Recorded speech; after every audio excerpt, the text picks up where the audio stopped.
Good morning, all of you. Welcome in this session of English teaching. अंग्रेजी शिक्षण के इस सेशन में हम लोग यूपी बोर्ड क्लास 9th की poem the lake isle Innisfree, the lake isle of Innisfree, जिसको W.B. ईट्स ने लिखा है, विलियम बटलर ईट्स ने। इसके क्वेश्चन आंसर को पढ़ने जा रहे हैं। अगर आपने इस चैप्टर को पढ़ा नहीं है तो डिस्क्रिप्शन बॉक्स में लिंक पड़ी है, जाकर पढ़ लीजिए। और उसके बाद ये क्वेश्चन आंसर आप अपने नोटबुक में नोट कर लीजिए। ये क्वेश्चन आंसर बहुत ही इम्पोर्टेंट हैं और इनको प्रिपेयर कर लीजिए, आपके एग्ज़ाम के लिए हेल्पफुल होंगे। फर्स्ट क्वेश्चन है, what are the 3 things the poet wants to do when he goes back there. तो वे 3 चीज़ें क्या हैं जो कभी वहाँ जाकर करना चाहता है, इनिस्फ्री जाकर करना चाहता है। Answer, the poet wants to build a small hut of clay and waters. तो कभी एक छोटी सी झोपड़ी बनाना चाहता है, ऑफ क्ले मिट्टी की, एंड वाटल्स और टट्टर, ये जो घास फूस से बनती है।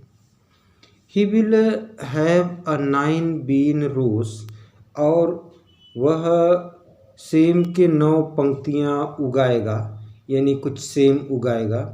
And a hive for the honey bees, और मधुमक्खियों की छत्ता को लगाएगा।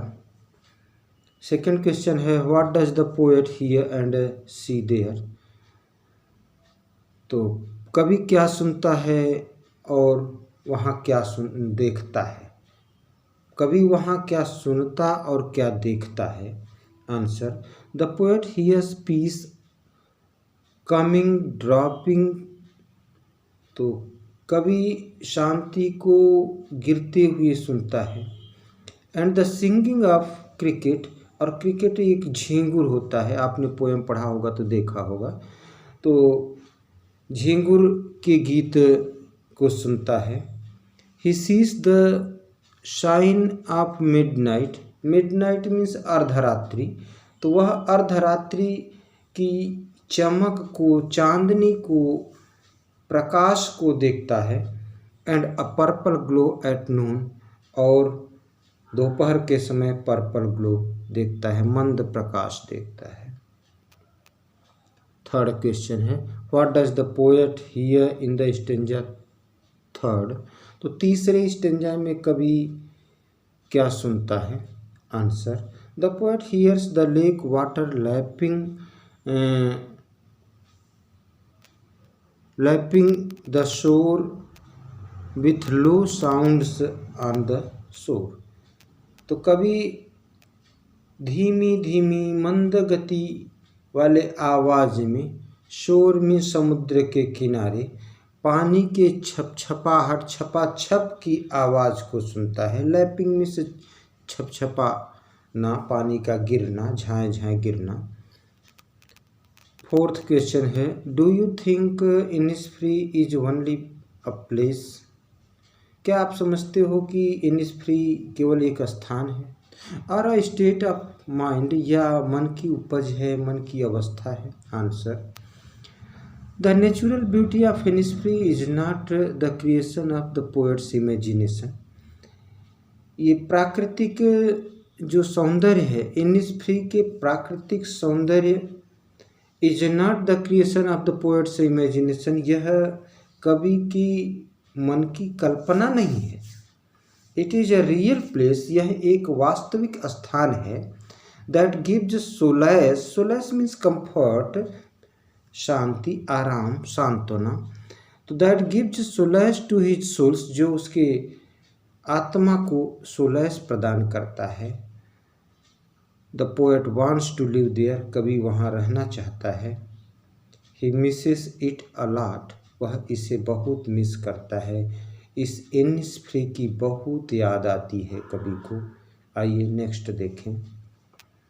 और आज के सेशन का ये लास्ट क्वेश्चन है, give the central idea of the poem. तो कविता का केंद्रीय भाव दीजिए। Central idea of the poem, ये हेडिंग है। The poem the lake isle of Innisfree has been composed by W.B. Yeats।